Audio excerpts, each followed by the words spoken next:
Esse é o Ancapsu e nós vamos falar agora sobre a situação na Ucrânia. Hoje, dia 28 de maio de 2023, são 10 horas da manhã aqui no Rio de Janeiro, 4 horas da tarde lá em Kiev, no momento que eu gravo esse vídeo, e eu peço desculpas a todos vocês pelo atraso. Eu cheguei a gravar um vídeo hoje mais cedo lá em Porto Alegre, antes de sair de lá, antes de pegar o voo para cá, mas o vídeo não ficou bom, então eu preferi chegar aqui no Rio de Janeiro, regravar tudo, para ficar uma qualidade melhor e não decepcionar aí a galera que fica guardando esse vídeo. Eu peço desculpas pela demora, mas está saindo aqui, né?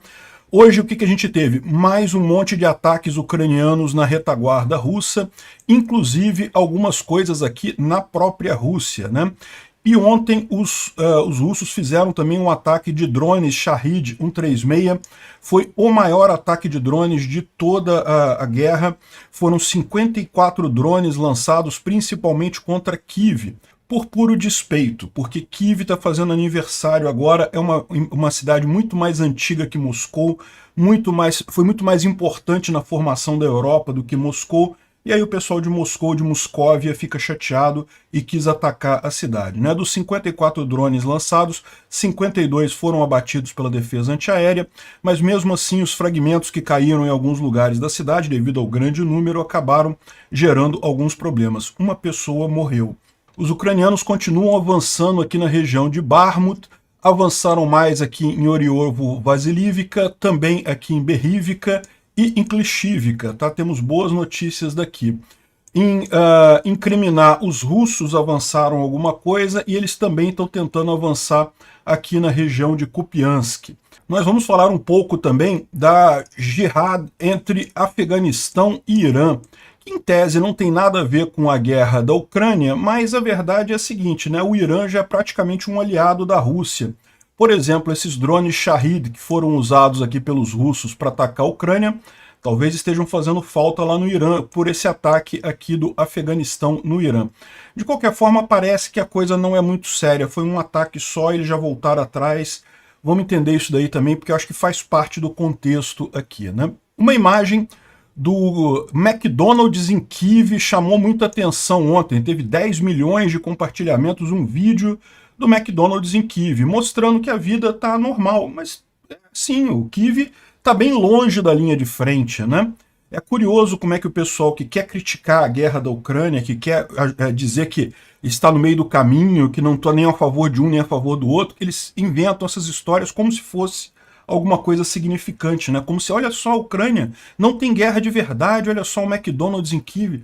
Sendo que não tem nada a ver, né? A Ucrânia é um país enorme. Realmente em Kiev tá normal a vida. Eu tive lá, eu vi, gravei vídeos para vocês, tá normal a vida em Kiev, né? Enfim, é curioso esse tipo de coisa. A gente vai aproveitar e vai falar um pouco sobre propaganda russa também.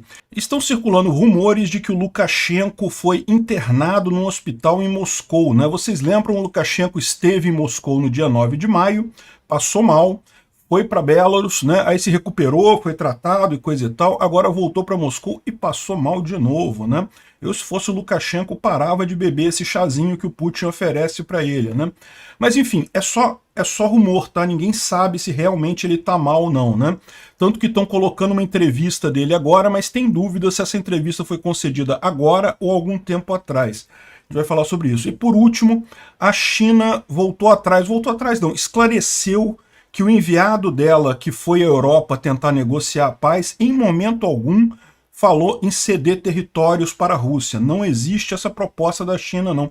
Ou seja, só restou mesmo o paspalho do corrupto, do ladrão, do nove dedos, ainda a favor da Rússia ficar com território na Ucrânia. Nem a China está mais com essa proposta agora. Bom, vamos falar sobre esses e outros assuntos em detalhes. Essas notícias foram sugeridas por Mr. Black Cooper, Faraó Ramsés e várias outras pessoas. Obrigado aí ao pessoal que sugeriu as notícias. Obrigado a você que está assistindo o nosso vídeo. Se você gosta do nosso conteúdo, por favor, deixe o seu like e se inscreva aqui no canal, né? Bom, essa noite foi bastante quente, vamos dizer assim, lá na Ucrânia, lá em Kiev. Vários barulhos, né? O tempo todo a defesa antiaérea funcionando lá. Foram realmente vários drones, 54 drones, um civil acabou sendo morto, os drones a maior parte deles foram derrubados, mas às vezes caem os fragmentos do drone e isso ainda causa danos, né? Tem aqui algumas imagens dos danos causados aqui lá em Kyiv pelos drones, né? Então você vê que realmente teve algumas coisas aqui bastante feias ali, né? Mas é aquele negócio, nenhum deles chegou a explodir, só os fragmentos deles. Uma coisa curiosa é que parece que os russos tentaram uma nova estratégia com drones dessa vez. Além deles lançarem uma quantidade sem precedentes, né, a primeira vez que é um ataque tão grande assim com drones, além de ser uma quantidade muito grande, eles fizeram isso em várias levas e os drones voaram muito baixo. Eles esperavam enganar as defesas antiaéreas ucranianas, né, e que esses drones conseguissem atingir alguns alvos lá. O fato é que não funcionou, não. Os ucranianos, de novo, derrubaram 52 dos 54 drones e 40 deles foram derrubados na região de Kyiv, mas teve em outras cidades também. Aqui em Zitomir teve um objeto que foi danificado também, né? Enfim, então houve também em outros lugares da Ucrânia, mas ainda assim teve algum dano devido à grande quantidade, né?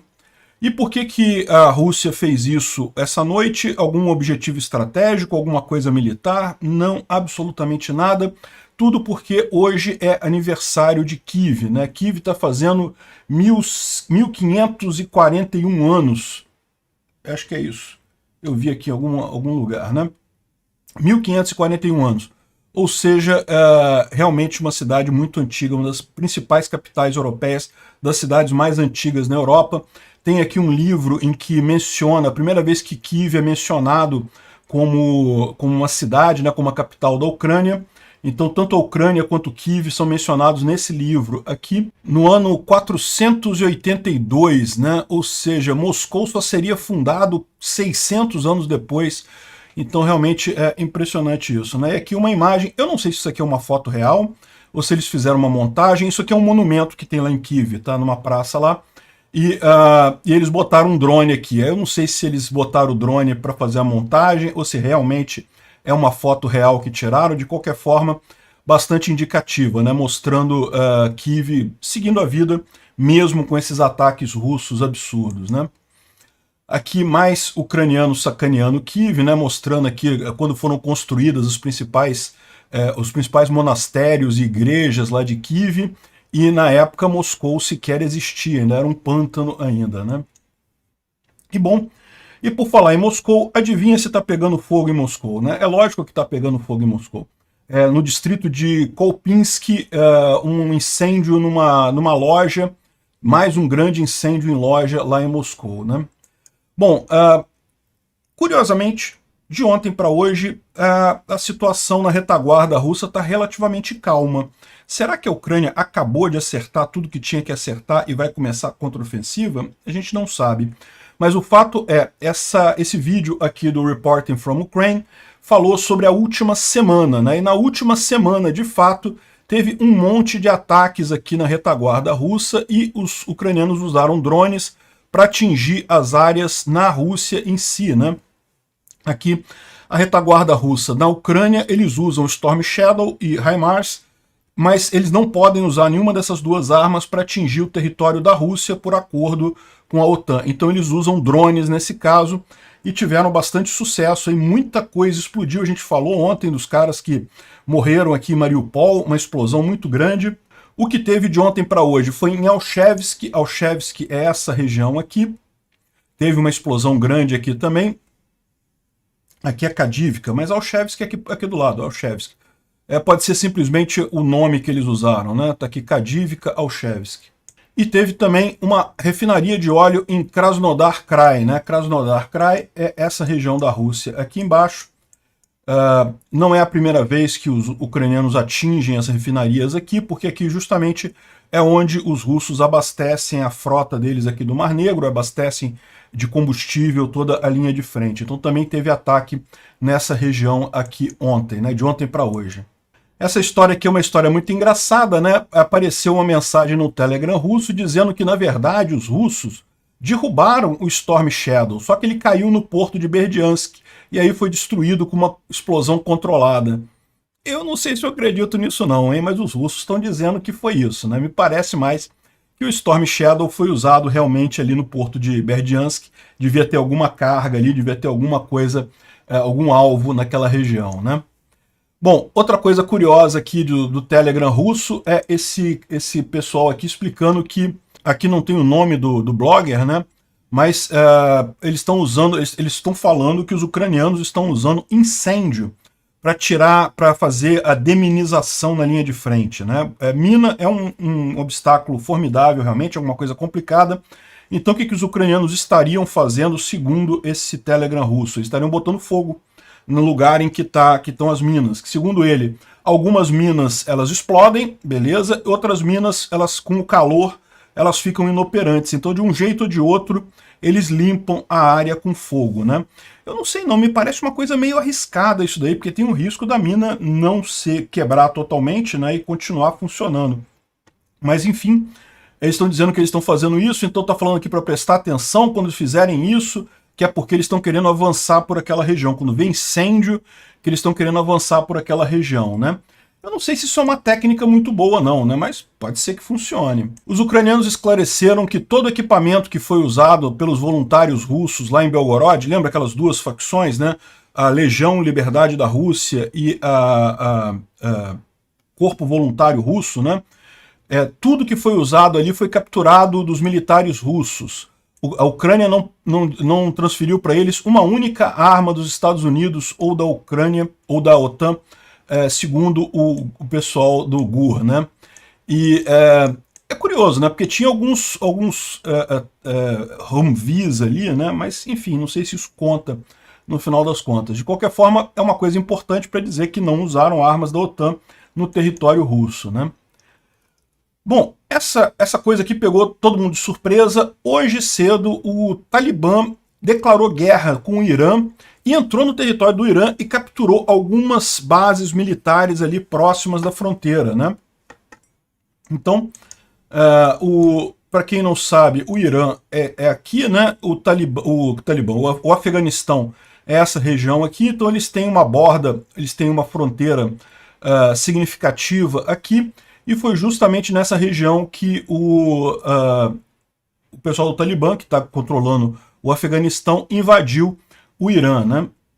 Eles invadiram justamente nessa região aqui, ó, mais ao sul, a região chamada Sistan e Baluchestan. Então entraram nessa região aqui e tomaram alguns postos de fronteira aqui. Ou seja, embora não tenha nada a ver com a Ucrânia isso daqui, muita gente tem falado sobre isso por vários aspectos. Primeiro, a questão do Irã ser um aliado da Rússia, né? Tá fornecendo armas para a Rússia e coisa e tal. O Afeganistão, em tese, não é a favor dos Estados Unidos, ao contrário, né? Ele é contra os Estados Unidos, né? Mas tem gente dizendo que talvez os Estados Unidos tenham pedido para o Talibã fazer isso para meio que criar uma distração para o Irã. Pelo menos o pessoal do Irã está dizendo isso, que é uma revolução patrocinada pelo capitalismo americano, aquelas baboseiras todas que o pessoal fala. Se tem alguma coisa ali ou não tem, eu não sei, mas o fato é que a briga ali parece legítima. Por quê? Vocês sabem que o Irã é o grande país xiita, né? Os muçulmanos se dividem em dois grandes grupos, né? Os sunitas e os xiitas, e o Irã é o grande país xiita, e o Afeganistão é sunita também, e essa região aqui do Irã é a região mais sunita do Irã. Então o Afeganistão conseguiu entrar com muita facilidade aqui, justamente porque os sunitas daqui se sentem meio oprimidos pelos xiitas principais lá do Irã, né? Enfim, é uma confusão grande nessa região aqui, não dá para saber o que aconteceu exatamente. Agora, o fato é o seguinte, a coisa toda teve um monte de declaração, aqui ó, teve gente falando que era dos Estados Unidos, certamente foi um comando dos Estados Unidos e não sei o que lá, mas no final das contas parece que teve agora uma declaração de trégua entre o Irã e o Afeganistão, acabou tudo, já acabou essa guerra. Não sei, tá? As informações que a gente tem é isso. De acordo com o que eles estão falando, já acabou, não tem mais briga nenhuma. Enfim, muito estranho isso daí, né? Mas aquele negócio é o que eu falo, esses regimes teocráticos, regimes ditatoriais, como tudo está na decisão de um grupo pequeno de pessoas, acaba tendo essas loucuras de invadir, de brigar, né? Realmente um absurdo. De novo, um absurdo. O Irã foi invadido, não foi provocado, não estava fazendo nada de errado. Nesse caso aqui também, o Afeganistão está errado totalmente nessa daqui. Não tem o que justificar invadir o Irã, né? Embora o Irã não seja lá essas coisas todas em termos de direitos humanos e democracia e esse tipo de coisa, né? Pois é, são os russos que estão falando aqui que o Talibã foi, na verdade, instruído pelos Estados Unidos para atacar o Irã e coisa e tal. Não sei, né? Tá criando, no mínimo, uma distração ali, sem dúvida alguma. E aí fizeram ainda uma piadinha aqui, ó, que o Talibã tá pedindo por mais munição, né? Botaram uma foto do Prigojin com cabelo e barba, parecendo um árabe aqui, um persa, e falando que está precisando de munição, né? E por falar no Prigojin, parece que a mídia russa agora tem um departamento, o Ministério da Defesa e o Departamento de Informação da Rússia proibiu falar sobre o Prigojin, hein? Falar sobre o PMC Wagner ou o Prigojin a partir do dia 25/5, ou seja, não pode falar sobre ele. Será que o cara tá encrencado, hein? Eu acho que o cara tá encrencado, né? É aquilo que eu falei para você, o cara tava querendo fazer um golpe ali, não sei não, vamos ver. Bom, a gente tem algumas informações aqui sobre a linha de frente, nenhuma mudança significativa, mas teve aqui alguma tentativa de avanço aqui próximo a Lima Perchi, próximo aqui a Kupiansk, não conseguiram avançar, teve tentativa de avanço. Também aqui próximo a Kreminá, aqui próximo a Bilororivka, também tentaram avançar aqui também sem sucesso. Mas o legal é aqui em Bakhmut, em que os ucranianos conseguiram avançar mais ainda aqui em Orihovo-Vasilivka e também aqui em Berivka e também em Klishivka. Segundo estão dizendo, já há combate dentro da cidade de Klishivka neste momento. Ou seja, o contra-ataque ucraniano localizado aqui em Bakhmut continua avançando aqui, né? Não parou, não. O Instituto para o Estudo da Guerra fala que, de fato, o grupo de mercenário Wagner parece estar saindo de Bakhmut. Ou seja, estão, de fato, saindo de lá. Vocês lembram, até ontem eles estavam falando que eles dizem que estão saindo, mas a gente não tem nenhuma evidência. Parece que agora eles têm evidência de que estão realmente saindo e que estão sendo substituídos pelo exército da, entre aspas, DNR, né? República Popular de Donetsk. Ou seja, seriam eles que estariam substituindo ali. O que é uma coisa positiva para os ucranianos, porque essas forças, tanto da DNR quanto da LPR, né, que é a, entre aspas, República Popular de Luhansk, são muito mal abastecidas, têm poucas armas, os soldados não são tão bem treinados, então o fato de serem eles que estão substituindo o Prigojin ali é sinal de que Bakhmut vai estar mais fraca para os ucranianos, né? Aí eles falam aqui sobre aquilo que a gente já falou no vídeo de ontem, que o Igor Girkin, ou Igor Strelkov, está dizendo que o Prigojin está planejando um golpe. E um outro assunto importante é que o pessoal, os chineses, aqui está falando que os oficiais ucranianos negaram que o diplomata chinês estivesse negociando cessar-fogo com a Ucrânia, fornecendo territórios para a Rússia, né? Isso a gente falou no vídeo de ontem, que o cara tava com o mesmo papo do Lula e coisa e tal, mas agora a gente tem informação diferente, eu vou falar sobre isso daqui a pouquinho. Agora, uma coisa que realmente trouxe muitas views, olha só, tá com 16,9 milhões de views, é esse vídeo aqui do McDonald's em Kyiv, né? E é o McDonald's em Kyiv, o pessoal tá lá comprando hambúrguer e coisa e tal. E o curioso, o Clown World, eu gosto dessa conta, ele traz algumas coisas interessantes, mas esse cara aqui tá totalmente perdido nessa guerra. É impressionante como é que esse pessoal da direita lá americano, algumas pessoas da direita americana estão totalmente perdidos nisso daí, né? Aí o cara mostra o McDonald's em Kyiv como se, olha só, que absurdo, tá normal e coisa e tal. O que ele esperava, né? Kyiv é longe pra caramba da linha de frente. A linha de frente tá aqui, ó. Kyiv fica aqui. Os russos tentaram tomar Kyiv, tá? Houve época que esse McDonald's aqui estava perto da linha de frente, né? Hoje em dia não tá mais, né? Os russos já foram expulsos daqui. O resto todo da Ucrânia continua funcionando. E tem que funcionar, é importante. As pessoas têm essa ideia de que não tem que estar todo mundo na guerra. Não, não existe isso, pô. O país precisa funcionar, precisa ter economia, precisa que as pessoas continuem fazendo suas tarefas, né? E pessoas saindo e vivendo a vida. Preciso isso. Justamente para suportar o esforço de guerra na linha de frente, né? É curiosa a visão desse pessoal. É lógico que teve muita crítica disso daí, os ucranianos criticando muito aqui, como assim? E daí, né? E daí? O pessoal, aí tem sempre o americano dizendo, né, me mande meu dinheiro dos impostos de volta. Ah, porra, para com isso, não acredito que tenha americano realmente pensando isso, né? Aqui, ó, olha só, o pessoal da Legião Georgiana, né, Legião da Geórgia, eles mostram aqui, primeira coisa, duas fotos. Esse McDonald's no início do ano passado, quando os russos estavam ali perto. Tinha soldado, tá tudo fechado, não podia usar e coisa e tal. Por quê? Porque, lembra, os russos chegaram muito perto aqui, gente. Os russos estavam aqui nos subúrbios de Kiev, né? Chegaram a entrar em algumas ruas da capital aqui e foram repelidos, né? Mas chegaram a estar. E outra coisa, esse daqui é o McDonald's de Kherson. Para você ver, não, estão em guerra, assim, a guerra existe, ela é real, ela está acontecendo, né? Só não está em Kiev, né? Eu não sei qual é a ideia. Sabe qual que é o problema desse pessoal? É porque ficavam os russos, os próprios russetes, falando no início do ano, não, porque a Ucrânia está destruída, que os russos destruíram tudo, que não sobrou nada da Ucrânia, que já acabou, a Ucrânia já acabou, eu não sei o que lá. E não acabou, tá aí, olha só, tá normal. E diga-se de passagem, eu fui lá também. Tem outras imagens aqui que o pessoal tá colocando.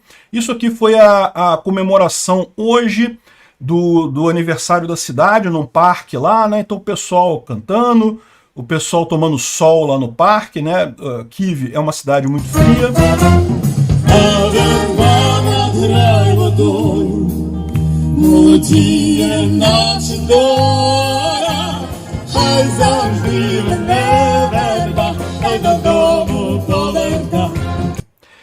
Então o pessoal, é muito frio lá, então o pessoal quando tem um solzinho assim, nessa época do ano, o pessoal vai para as praças lá. Então é aquele negócio, isso depois de 5 horas de bombardeio com drone Shahid, e o pessoal tá na praça lá. A gente acostuma com essas coisas, né? Eu percebi isso lá, eu também. O primeiro alarme de ataque aéreo, eu falei, caramba, cara, olha só, alarme de ataque aéreo, coisa e tal. Aí o segundo você já tá meio assim, o terceiro você deixa pra lá, fica no background a coisa, né? Enfim, a Ucrânia continua funcionando, continua tudo existindo lá, né? Se vocês acham que a Rússia destruiu a Ucrânia, estão achando errado. Muito longe disso, né? Tá mais para a Ucrânia estar destruindo a Rússia, ou para a Rússia ter se autodestruído ao tentar invadir a Ucrânia. Isso aqui é um outro vídeo que o pessoal colocou aqui, ó, que o vídeo do McDonald's de Kiev chegou a 10 milhões de views, né? As pessoas chocadas porque tinham vida civil, pessoas comprando, né? E aqui ele gravando aqui uma visão lá do centro de Kiev, o pessoal continua, vida normal, tem barzinho, você vai lá, come as coisas, né? Tudo funciona normal, não tem nenhuma coisa extraordinária, né? É lógico, todo mundo preocupado, o país está em guerra, né? As coisas, o pessoal está preocupado com o que está acontecendo, mas fora isso, poxa, a vida continua, né? E eu mesmo, pô, eu tive lá em Kiev, isso aqui foi o dia que eu fui passear no parque lá que tem o arco ali, o Arco da Amizade, né, que não é mais Arco da Amizade agora, que eles tiraram o monumento. Mas você vê lá o pessoal passeando, um monte de gente passeando, o dia de sol bonito que estava quando eu fui lá. Realmente, é uma cidade muito bonita, Kiev, muito bonita mesmo. As pessoas continuam vivendo a vida, não tem nada de errado nisso aí. Só na cabeça dos propagandistas russos que fica esse negócio, mas não tinha destruído a Ucrânia? Não destruiu a Ucrânia não, está muito longe disso. E aqui o McDonald's em Kherson, né? Ali sim, infelizmente, os russos destruíram o McDonald's completamente. Aqui tem mais uns comentários sobre isso daqui, mas aqui algumas pessoas botando imagens também na época da Segunda Grande Guerra. Mesma coisa, a vida continua, você não pode parar o país por causa da guerra, né? Enfim, é isso daí. Aí algumas pessoas assim, por que eles não vão lutar pelo país deles, né? É lógico que eles vão, se forem chamados, eles vão lutar, esses jovens que estão lá no McDonald's, se forem chamados, vão lutar pelo país. Eles são a reserva, estão lá em reserva, né? Agora, aqui uma coisa importante, né? Lembra que ontem a gente falou que tinham 2 países que de repente começaram a pedir pela paz, um cessar-fogo, era a China e o Brasil, né? O Lula ligando lá para o Putin, falando que está do lado dele, né? Pedindo para o Putin comer ele, aquela coisa toda. E a China também mandou um emissário para a Europa para tentar negociar uma paz, um cessar-fogo e coisa e tal.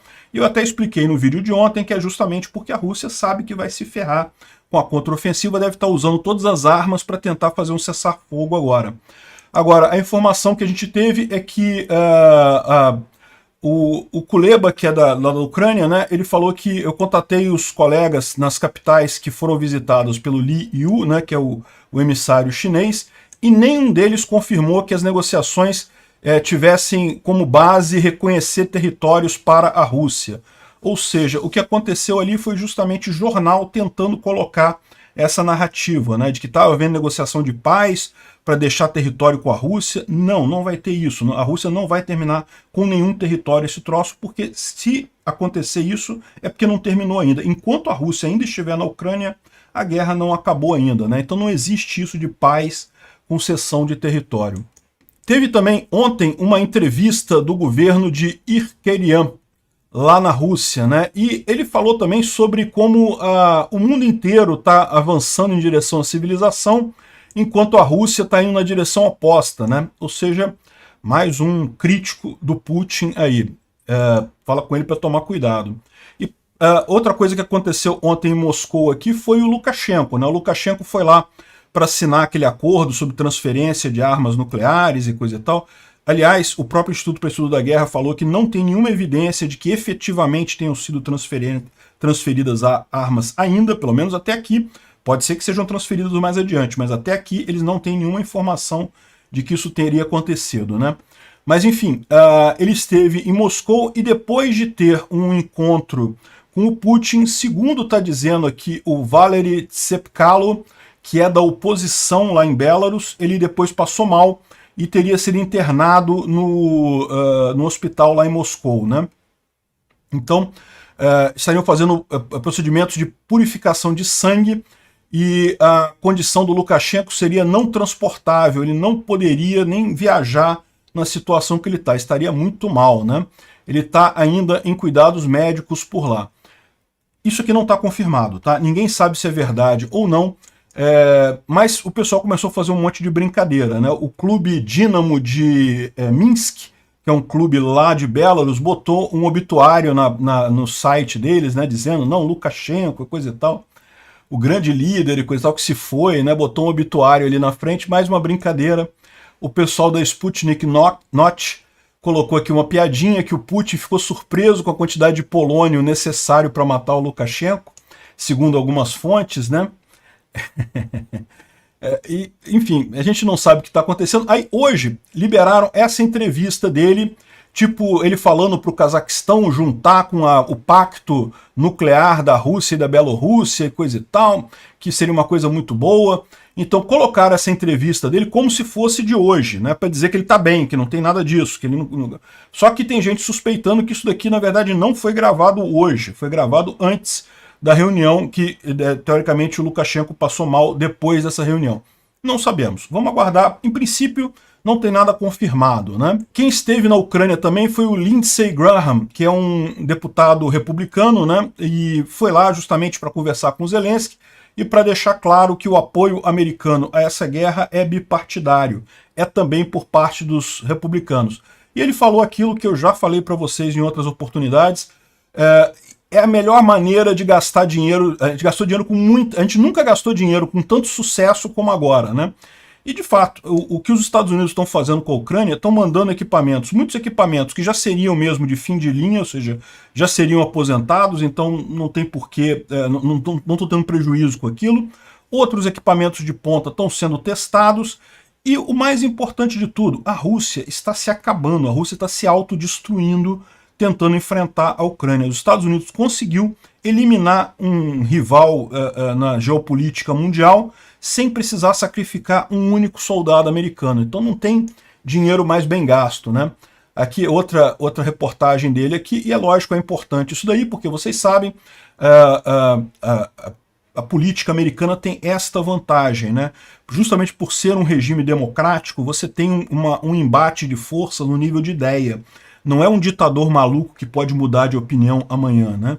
Mesmo que, por exemplo, um republicano como o Trump ganhe a eleição ano que vem, isso não significa o fim do apoio americano à Ucrânia, né? Ou um democrata também, como o Robert Kennedy Jr., que também falou que não gosta e coisa e tal. Embora esse pessoal esteja falando isso ali, eles não têm esse poder todo para fazer isso. O Congresso continua muito com apoio muito grande, o povo americano continua com um apoio muito grande, né? Então é muito importante isso daí. Bom, e para finalizar aqui, hoje está acontecendo nesse momento a eleição na Turquia, né? Entre o Erdogan e o Kılıçdaroğlu, né? Vamos ver, o resultado deve sair hoje à noite, eu devo falar no vídeo de amanhã, mas como eu disse para vocês, eu não espero nenhuma mudança no que tange a guerra da Ucrânia. Obrigado por assistir o vídeo até o final. Além de curtir, compartilhar e se inscrever no canal, considere se tornar patrocinador com valores a partir de R$ 1,99. Clique no botão Seja Membro abaixo para saber as condições e vantagens de patrocinar o canal. Mais informações sobre o nosso projeto, visite nossos sites indicados na tela.